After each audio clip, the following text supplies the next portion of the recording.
What up, watchers? This is Matt from License to Watch, and this is the first of hopefully many special bonus episodes where we'll be interviewing some very special guests.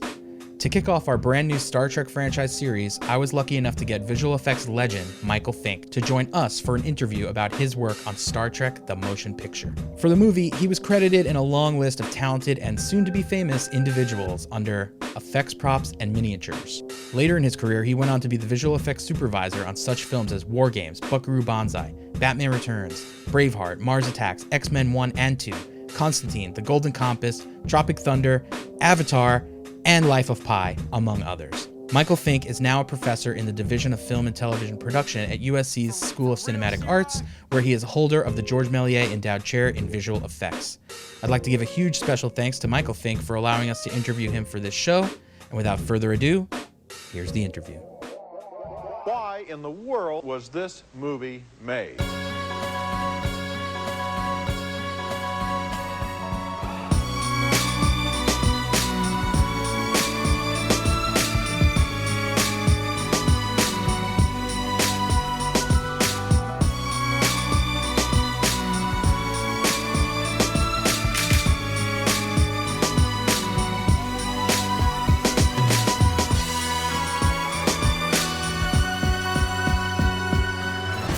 So, first of all, thank you for being a part of this show. It's called License to Watch, and we talk about movie franchises. And so this is our first episode where we're talking about Star Trek, and of course the first one up is Star Trek: The Motion Picture. So in watching the movie the other night, I saw your name in the credits, and I said, this can't be the Mike Fink that I know. And I looked it up, and there you were. It was you. Yeah, so I guess...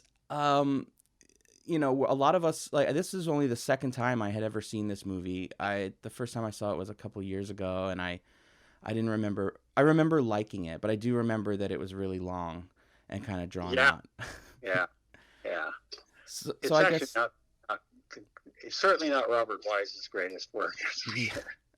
So I guess first thing is, like, where were you in your career at this point? And I guess maybe talk a bit about how you came to be a part of this project.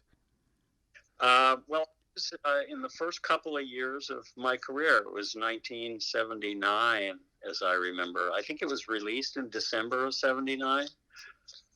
Yeah, I think that's correct. We literally finished the film, the visual effects for the film, and the film was screenable at film a few days before the release of the movie in theater. I mean, it was an incredible effort, and there was just enough time to get the prints out to all the theater to get it released. So it was a huge rush to get everything done. It was a big movie. I was a pretty low-level player because I was new. I started in the business at the end of 1977. So this was 79, and I'd been in business not even 2 years. But I had had the good luck of working on a couple of films where some people noticed that I knew how to do some things, and I got I got a reputation actually relatively quickly for being able to handle technical stuff and artistic stuff and things like, it's sort of a mixed bag of skills.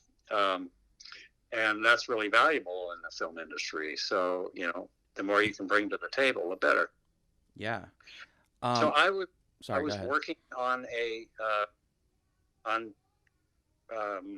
some reshoots for Steven Spielberg's Close Encounters.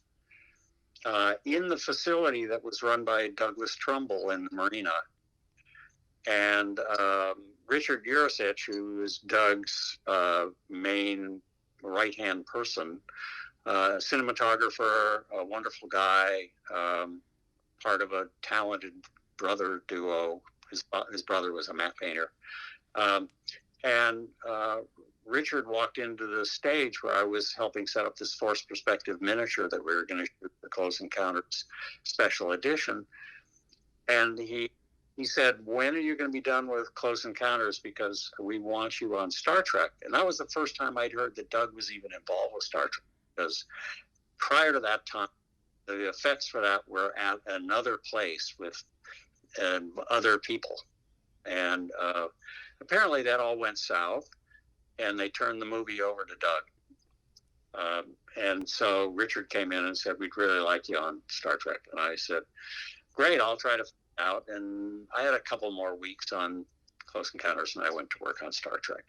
And I was part of what Doug called, or what we called, the Gizmo Crew. And the Gizmo Crew was me, Mark Stetson, Bob Spurlock. We were on the effects, miniature, electronics kind of side of things. And then there were, and camp somewhat, at least in my role, some camera stuff. And then Hoyt Yateman won an Academy Award on The Abyss. Scott Squires, who's a very highly regarded effects supervisor and coder and a multi-talented guy, who was about like 19 or 20 or something at the time. Wow. And Scott and Hoyt were about the same age. And so Scott was there. And then there is an effects supervisor who was for many years at ILM after this, but he went up there not too long after Star Trek, Scott Farrar. And Scott and I worked for months making miniature lightning on a small stage and shooting it at high speed with a Mitchell camera. And we did literally day after day of, I think it was about 2 or 3 months of photographing sparks, basically. All kinds of techniques. I learned how to blow glass so I could make special discharge chambers, so that we could make the sparks do what we needed them to do.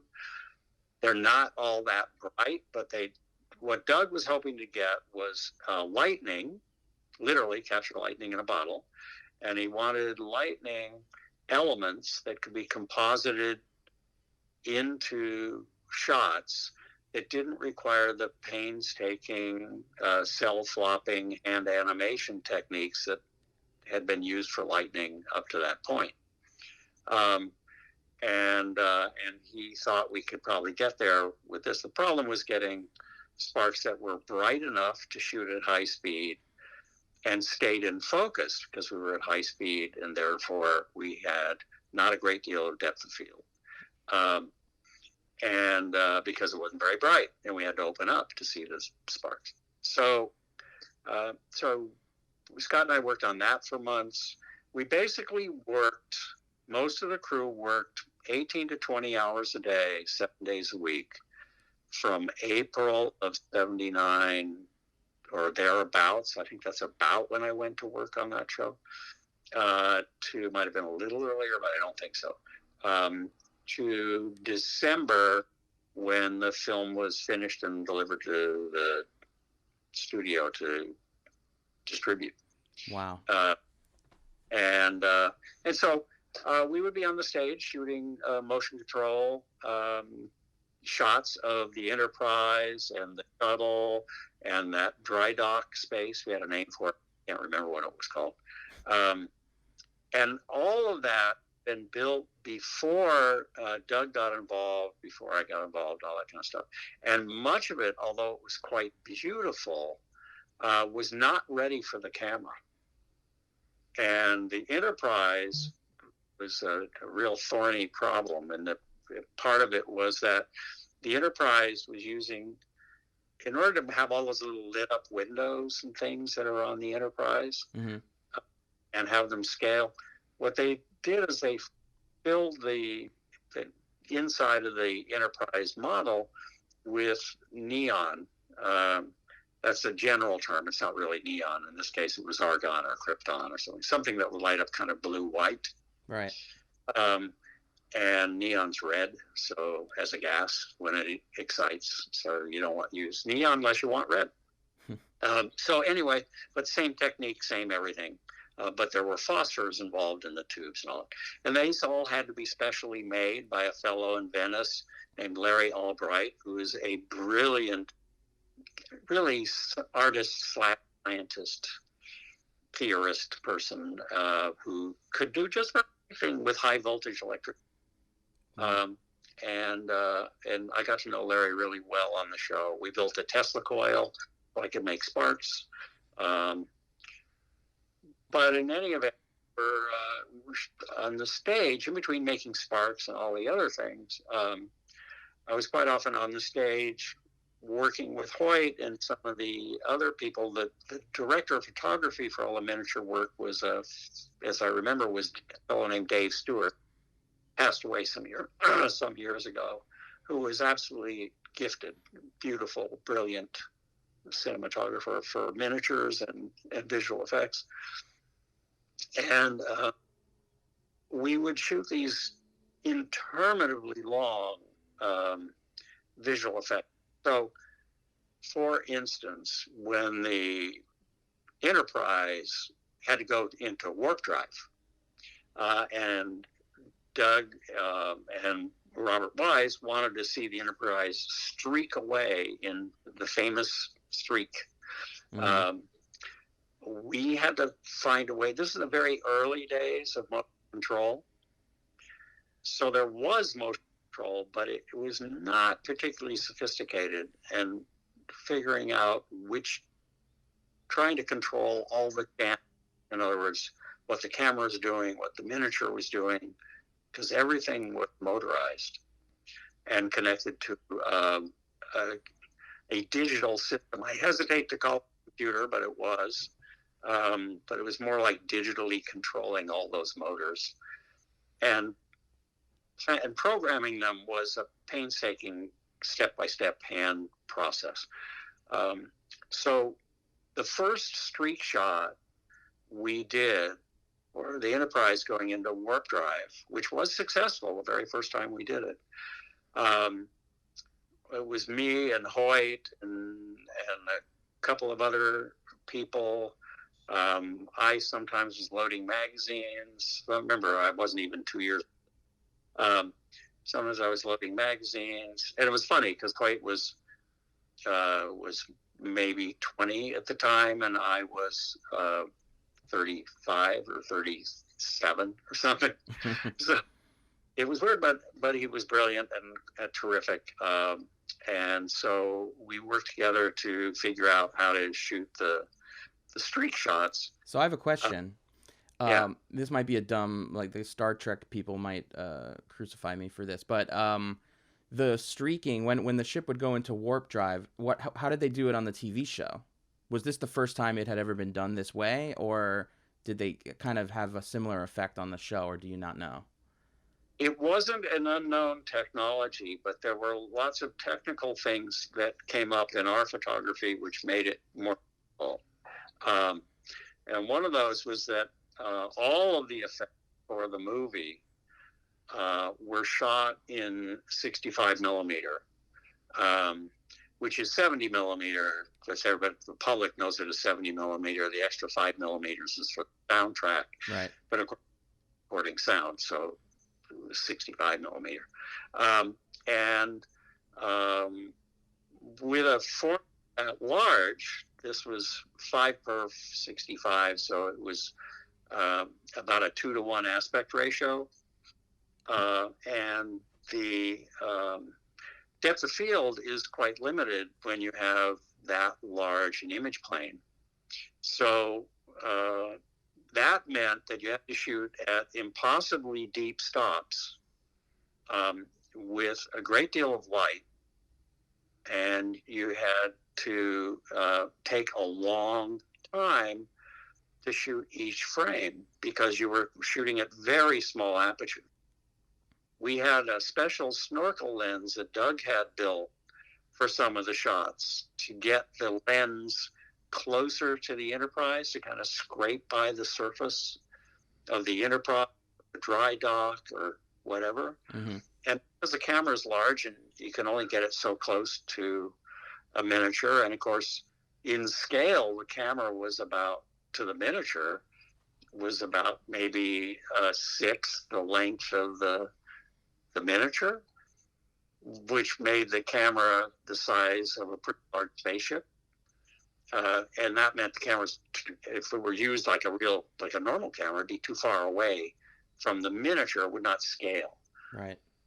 The one thing that gives miniatures a problem is the problem shooting miniatures is you have to maintain depth of field, because if you were shooting the Enterprise out in space from 100 yards away, or which was what we were doing in terms of scale, it all has to be sharp. You have to be sharp from front to end, and if you're not, it does not look real. Right. So the exposures were really long, and then I'm not going to go into the weeds here, but if the exposure's too long, there's a thing on motion picture film called reciprocity failure, and the colors start to respond differently to the light hitting the emulsion. And suddenly the colors get all whacked out of shape. And you have to figure out, by doing tests, what you need to do to the exposure to get or filtration or whatever, or lights, to get the color to look normal. So our first streak shot was the beauty pass. You had multiple passes. So you had a beauty pass where the Enterprise was all lit up and the dry dock was all lit up. It all looked really beautiful. And this was after about a couple of months, maybe, or a month, of me and Bob Spurlock and Mark Stetson and a few other people rebuilding all of the electrical innards of the dry dock and the Enterprise, because the neon that was inside, which is high voltage, which means it's easy for it to spark an arc, was installed badly, not with respecting the fact that it was high voltage. And so there were actually the little tiny arcs and bad connections inside the Enterprise. So every time an arc goes like that, it actually produces radio waves. Computers were not particularly resistant to radio waves. So one of the first times we plugged in the motion control system and started to do a test with the Enterprise, it broadcast to the computer driving the camera and sent the camera flying down the track toward the Enterprise. And there was a big red button, panic button, that stopped everything. And we hit the panic button just in time before the camera rammed into the Enterprise and ruined us for quite a while. Wow. But also the Enterprise needed to be repainted. It was not well painted, and a brilliant miniature painter and scenic artist named Ron Gress was on board to repaint the entire Enterprise and the dry dock and all that, and give it some sense of scale, with lots of detail, all added by paint, just like a texture map today in CG. Mm-hmm. So the first beauty path took 25 hours for a 96 frame shot. Wow. And we had to be there for all 25 hours. Jeez. And then we would change over at 96 frames. I mean, it's nothing, 4 seconds. And then we had to change over to do a matte pass, because Doug used a technique called front light, back light, which I won't get into here because it's too much time. But we had to do matte passes. We had to do bright light passes, because the aperture at which we shot the Enterprise was not going to work if we had all the lights on at the same time. Some of those lights would be blown out and some lights would be unreadable. So we had to make separate passes for all the lights at an exposure that recorded them properly. So that was another 15 hours, matte passes and light passes and things like that. About 40 hours total to get 96 frames of film. And sometimes we would do these shots. A typical motion control shot on the Enterprise would take, a non-streak shot would take about 12 hours. And in answer to your question, streaks had been done before, but these had to be streaks like nobody had ever seen before. First of all, There was a real design to them. And because we're shooting in 70 millimeter, 65 millimeter, we had to maintain depth of field through the whole 96 frames. We had a bunch of things that, and then account for reciprocity failure. So technically, they were quite challenging. Star Trek in the movie was really basically, in the TV show, it was basically the same technique. What you do is you open the shutter, and you either move the model or you move the camera so that one of them is moving relative to the other. But let's say you move the model a certain distance, then you close the shutter, you back up the camera, and you go shoot frame 2, but a little bit longer, so it goes a little farther away. And then you go to frame 3, and you do the same thing. So you shoot the pass with the shutter open, so it streaks on the film. You cap the shutter, you back up the camera, you open the shutter, and you shoot the next frame. So you have to remember that the frame has to advance, that you need a start and end mark that are different for every single frame. And the motion control system we used was really in days of rudimentary level of program. And we could not control all those things at once. Hoyt was using what then would be called a pocket calculator to try to figure out when the camera should start and stop, because the computer couldn't handle that and do the other things, as I remember. So a long time ago. So we would shoot these long things. So every pass would take forever, Wow. you know. So that's how we did the street shots, and that was one of the things that I really loved doing, actually, even though it took forever. And I only lived 3 blocks away, so I was one of the lucky ones. If I was working those hours, I could run home, take a shower, take a nap, come back to work, and do some more. Oh, that's nice. But we would have we'd have all these motion control shots, and then we would go to dailies the next morning. Remember, it wasn't digital. So we could not see what we were doing until it came back from the lab. Right. So we would run film to the lab in a big rush. There was a junior executive at Paramount who was put in charge of making sure we got done. And that junior executive at Paramount would wait for us to finish shooting until we got very, very close to the lab cutoff, where they wouldn't be able to promise us film in the morning. Right. And he would throw it in his Porsche and drive from the marina to East Hollywood to Deluxe, which was Paramount's lab at the time, and have the film process. That junior executive was Jeffrey Katzenberg. Oh, wow. And he would sit on a stepladder and watch us and wait. It was amazing. We actually loved him. He was totally committed to getting this movie done, just as we were, and it was really nice to see. So maybe you could speak a little bit about, because there are a lot of effects in this movie, some better than others. Do you maybe have one that you are most proud of, or one that you are least proud of? Like, what do you think that you worked on, which came out the best, or which is the most successful effect shot, and then which is your least favorite? Yeah, okay.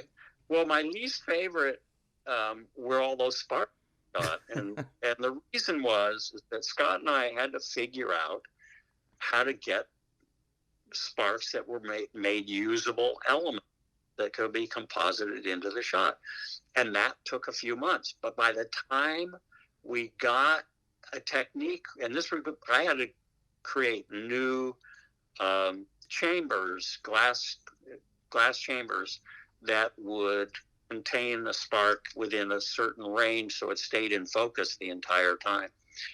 Things like that. So there was a lot of development work and a lot of work on the Tesla coil to make it more powerful or to change it in some way. So it took a while. Basically, we finally got there at about the same time that we ran out of time to shoot anymore. Wow. That we got to a place where we actually could do it, but we didn't have any more time to make the elements. And so Doug defaulted to what had been done for decades and decades, which was hand animating sparks. A number of the sparks, and there's shots in the movie toward the end when the crew is approaching V'ger and they're walking across that sort of hexagonal landscape, right? Sort of like the coast of North Ireland where the basalt pillars are. Mm-hmm. And there's like sparks in the background, like that come. There's supposed to be sparks in the sky, right? And notice there are very few. And the reason is that we just didn't have enough sparks by the time. I mean, we really didn't have time. We were doing a year and a half's work in less than 6 months, and it was pretty insane in terms of the amount of stuff we had to get done. And a lot of it involved inventing things. Doug and Scott Squires and I flew to Utah at one point, which was a heck of a lot of fun. There was a guy who lived in Wendover, Utah, whose name I've forgotten. He was known as the Wizard of Wendover, and he had the world's largest Tesla coil. And he could make sparks that were about 2 or 3 inches in diameter and 40 or 50 feet long. So it was real lightning. Wow. And he worked in the hangar that had been the hangar for the Enola Gay, the plane that dropped the bomb on Hiroshima, right, in World War II. And he rented it for $1 a year from the military. And in exchange, he would do lightning tests on military planes to see if they could survive direct lightning strikes and stuff with this Tesla coil. Wow. Went there thinking, well, this is a way out of the dilemma of having enough exposure and getting scale and all this kind of stuff.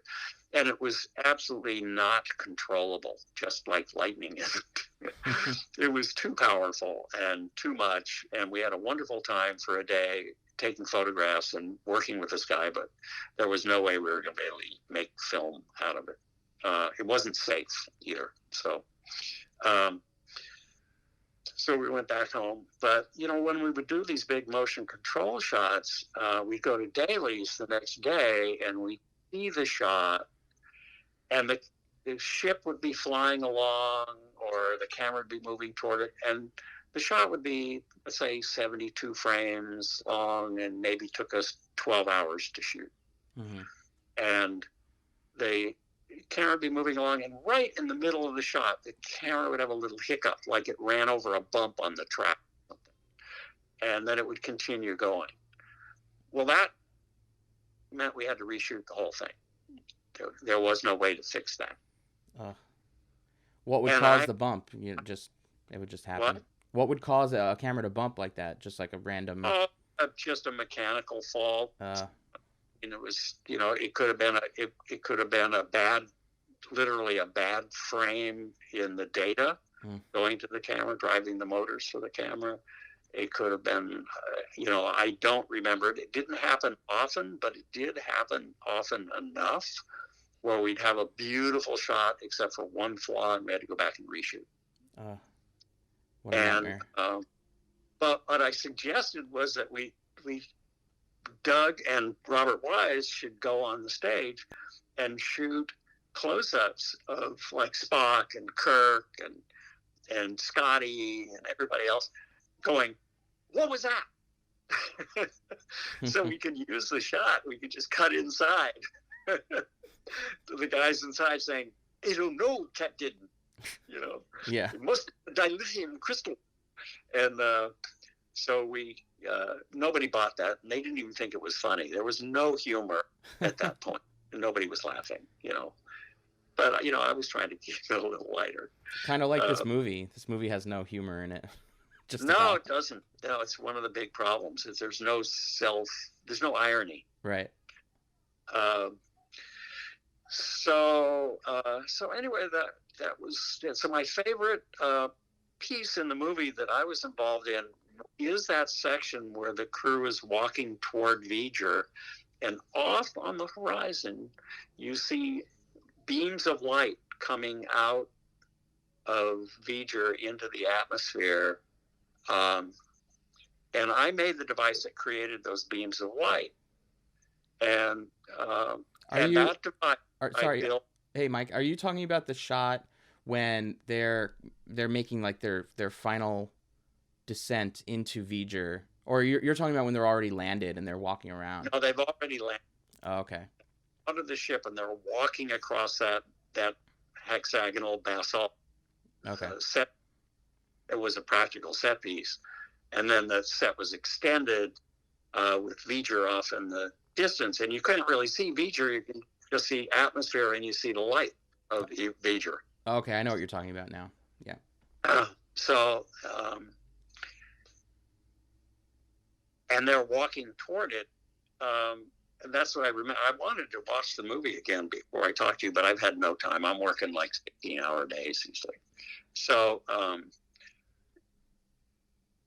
so that I didn't know that the shot was coming up, and I think Scott Squires came to me and said, Mike, we need a light effect for V'ger.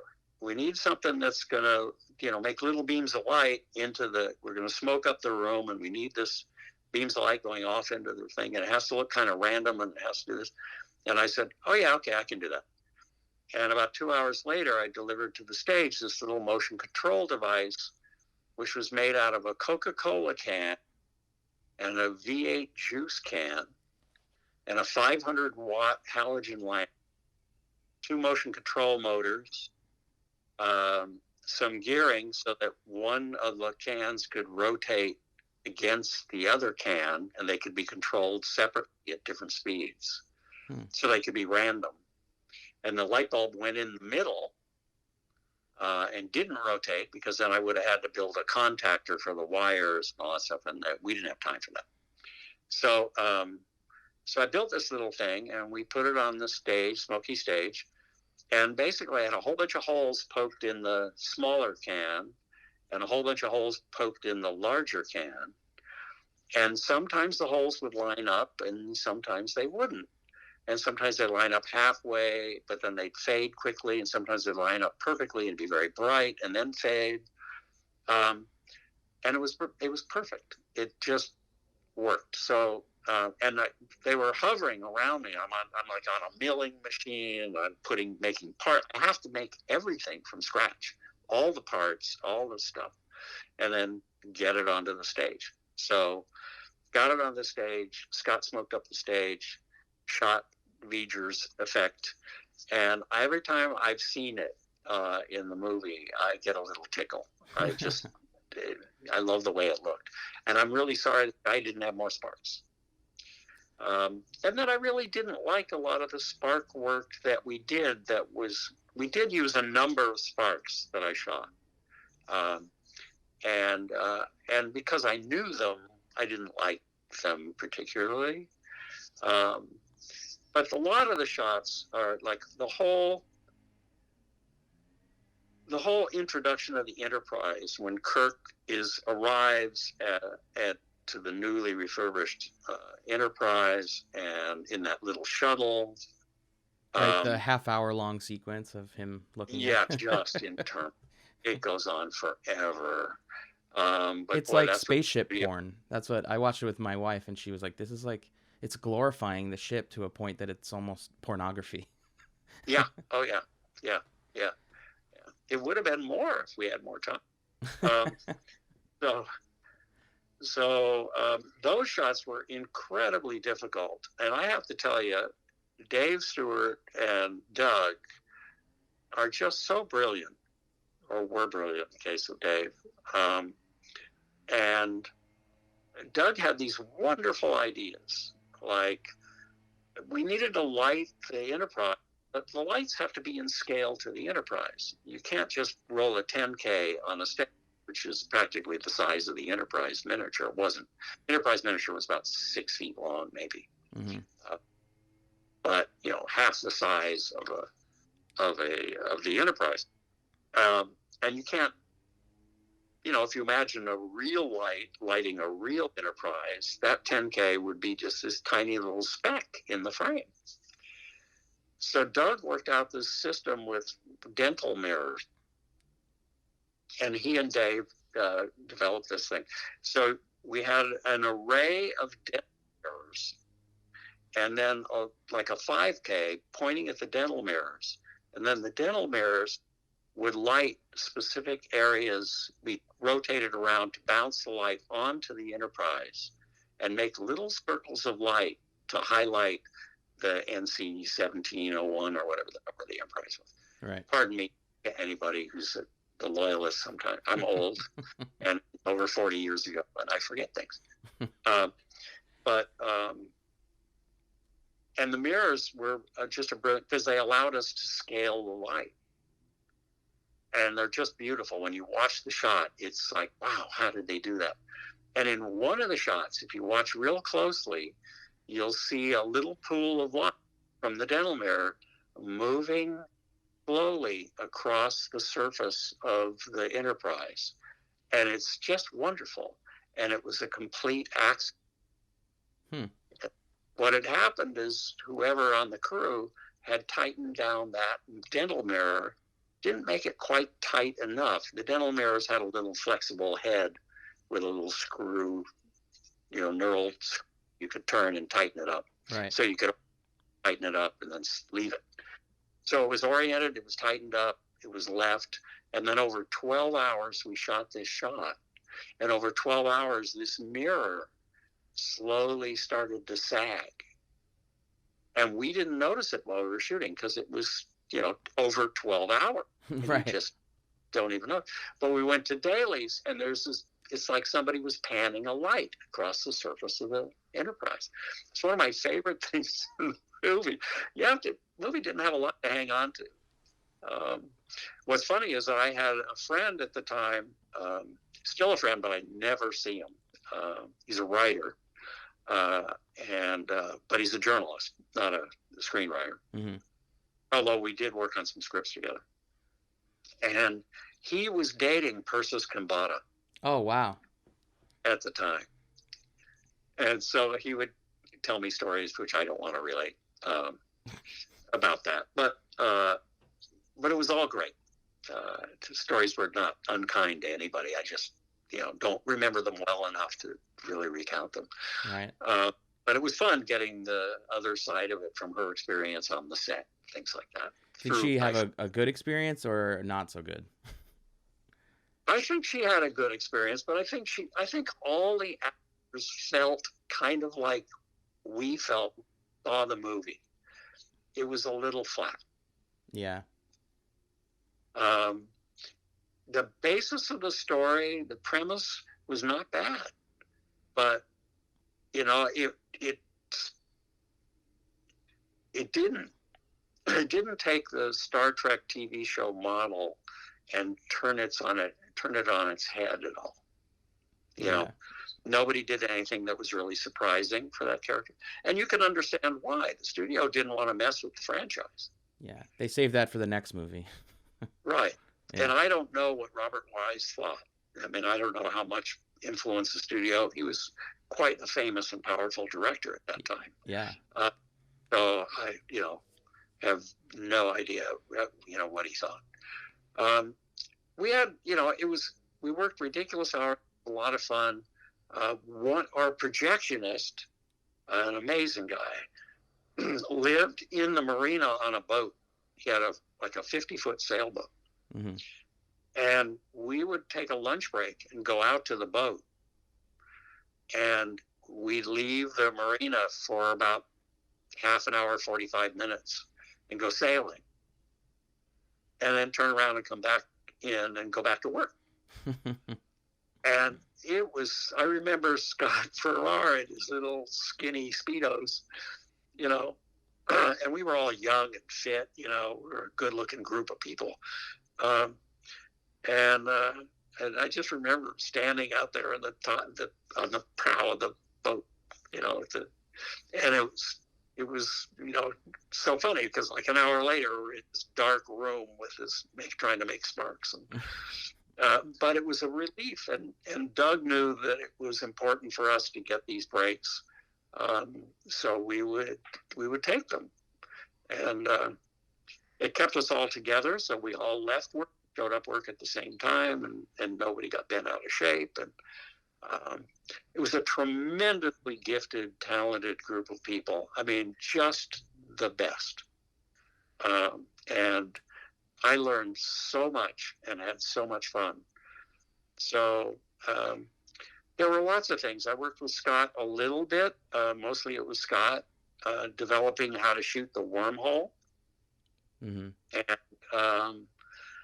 And how about Scott, V'ger itself, like all the different surfaces of V'ger that you see? Did you have? Yeah, they're flying in and the big maw open. Yeah, it looks like a I was calling it a what did I call it? Like a breathing pinwheel. It looks like. Yeah, well, that's pretty much what it was.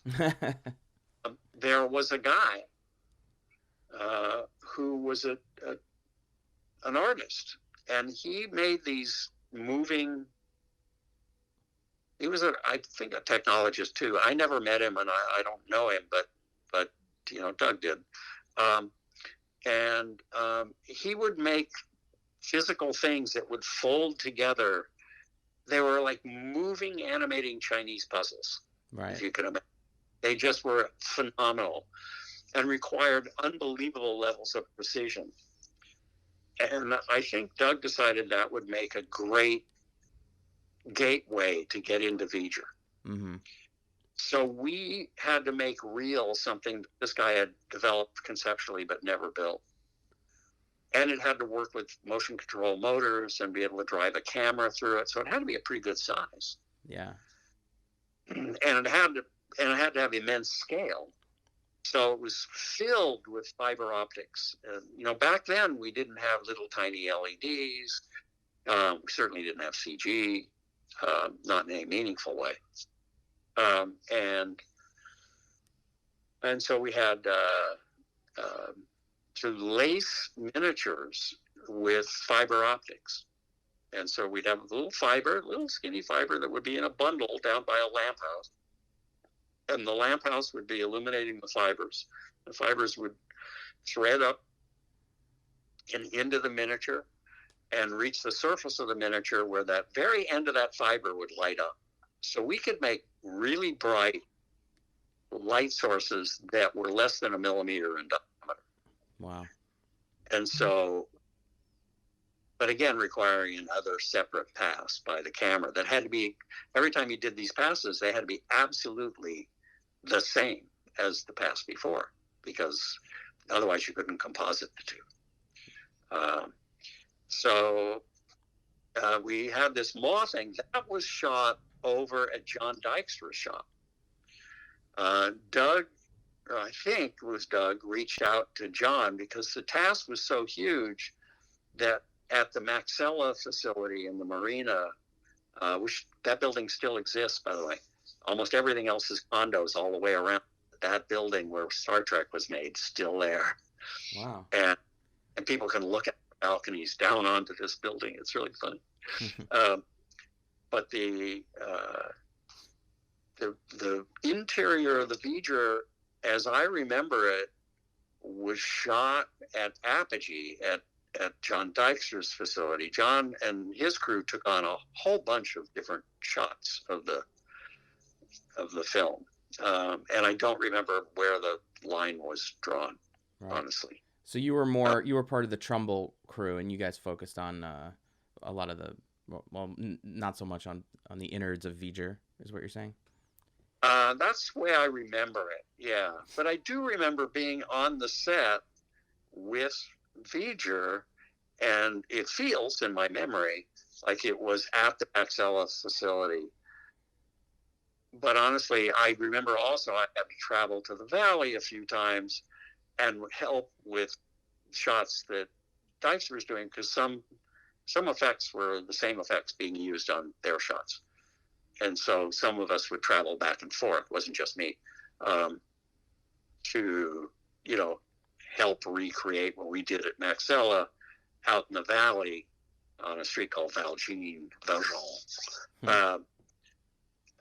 near the Van Nuys Airport.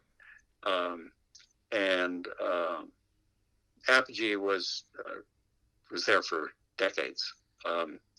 And And so they did a number of sketches, but we didn't have enough stage space at Maxella to do all of the shit we had to do.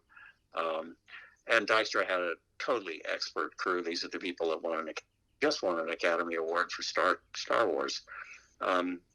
You know, they knew what they were doing. So, This so it was movie, great collaborating with them, and it worked really well. yeah. So this movie was nominated for visual effects also, right? I believe it was. Yeah, I didn't look it up. I don't remember, you know, to be honest. But yeah, I think it was. Yeah. And we had big mistakes in Star Trek. We went down technological rabbit holes that, you know, we'd get halfway down the rabbit hole and go, no, this is not working. But it would take 3 or 4 weeks to figure out that it was never going to work. And then we'd figure out what our core problem was, and then we'd have to stop and start all over again, and without avoiding that problem. And it happened quite frequently. There were moments. There was a fellow, and I blanked on his name now, who was sort of like, he was an engineer, but he really managed all the hardware, with the exception of the cameras. But all the motion control hardware, all the track, all the motors, anything you needed, you went to him. And of course, at that point, it was whatever you need, we'll buy it. You just tell us what. And one day I walked in from having lunch, and I can't, his name is so close, I can't remember it. And he held up a catalog, and he said, "Hey, Mike, can you use one of these?" And I looked at it, and it was a digital motor controller, a step motor controller. And I said, "I could use those this afternoon." He said, "I'll order them right now." A couple hours later, they showed up. We put them to work on the stage, and they helped us control. There's a shot in the movie where there's essentially, and I don't remember where it is. Again, I have to watch the film again, where there was a sunrise. And the sunrise is actually a 5K pointed right into the lens. The sun was just a stage lamp. But the stage lamp had to rise. So we had to give it a controller that would allow it to rise up. And I think it was revealed behind the Enterprise. I honestly can't remember the shot that well. But we were able to use those controllers to control the light and the dimmer, that because the lamp had to get brighter as it rose. And of course, we didn't have electronic dimmers back then. We had these big dimmer panels that were basically rheostats. I mean, they were coils of wire, and depending on where the contact hit the coil of wire, depended on how many volts went into the lamp to make it bright. So they were dimmers, but they were definitely electromechanical dimmers. And they had levers, and they were used generally by people on the lighting crew on a live action set to change the light by you could dim or bright light by moving the lever. These levers looked like the kind of thing you see on the bridge of a steamship, they're like long control arms. Right. And there'll be a number of them across this big instrument. And the thing would be the size of a pretty good sized desk, and tall. So we attached a stepper motor to one of the dimmer and put a pulley on it and tied a rope from the pulley to the dimmer arm. And then my little digital controller that we got controlled the dimmer by pulling on the rope and pulling the dimmer handle down so that the light got brighter. It's pretty, a real combination of pretty basic Industrial Revolution stuff and modern ingenuity. Yeah. It was so much fun because we were really inventing as we were going, trying to make art at the same time. So it was a wonderful experience, and I didn't mind working all those hours. I was young enough, and I was in good enough shape, so it didn't kill me. Yeah. So I don't want to keep you forever, but my last question was going to be if this was overall a good experience or bad, but I feel like you answered it, and it sounds like despite all the overtime and months of work that you had to put in, that it seems like a pretty positive experience for you. It was hugely positive. It wasn't just for me. I mean, it was that everybody in that building and the people I got to know and gained great respect for John Dykstra, who I'd never met before, and for his crew, Grant McCune, the miniature guy who has passed away, unfortunately, but Grant was absolutely brilliant. And these people are still my friends. That's great. We have been together. It was like going, I never went to film school, and none of these guys ever went to film school either. Hoyt Yateman had a scholarship to play oboe at UCLA.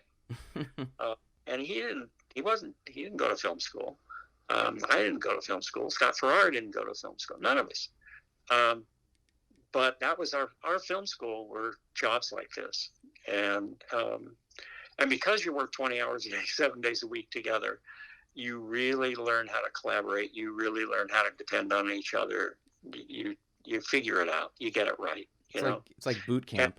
So Mark Stetson and I are still really close friends. And I dragged Mark into Blade Runner to help me on Blade Runner, take on a really insanely intense 4 or 5 day task with his crew, which worked out very successfully. But could not have done with Mark on Blade Runner what I did if I had experience on Star Trek.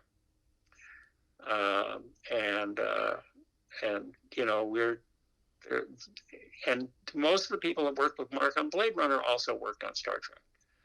So Blade Runner was a great experience for me because it was like a bringing back together that crew. At that point, I'd been in the business for 4 years, so I was an old pro. Well, maybe we'll save the Blade Runner stories for when we cover the Blade Runner series, all 2 of them, the 2 movies. Yeah, having to visit it like this in a kind of surprise. If I'd watched the movie, I would remember all the funny stuff. Yeah, because a lot of funny stuff. We did a lot of laughing. But anyway, that's about it. I have to run. I have to get on a Zoom. Okay. All right. Well, thank you so much, Mike. And hopefully we can have you back another time for another discussion. Okay, Matt. I hope this was helpful. All right. Stay safe out there.